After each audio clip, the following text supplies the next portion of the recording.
जी काशिफ भाई, ये शौक कर ले जी। आपने कहा था जी 8 घंटे से ऊपर ऊपर जाए और हो भी सियालकोटी, तो ये जनाब शौक कर लें। ये नर है और ये फ़ीमेल है। पहले आपको फ़ीमेल का शौक करवा देता हूँ। ये देखें जनाब, मादा का आई क्लोज़अप देखें।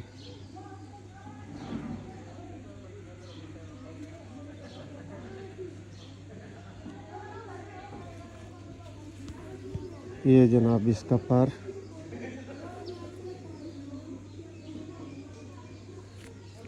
ये इसकी टेल, और ये मादा जनाब फ्रंट से है। अब जी ये जनाब इसका नर है।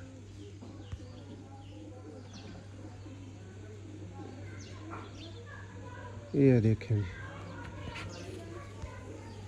जनाब 100% रिजल्टेड। ये पेयर आपके सामने, ये टेल और ये जनाब फ्रंट से। और ये अब पूरे पेयर को भी देख लें। ये जनाब पूरा पेयर है। चलता फिरता भी दिखा देता हूँ।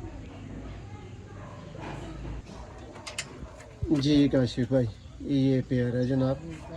ठीक है, उम्मीद करता हूँ जी आपकी अच्छी तसल्ली हो गई होगी।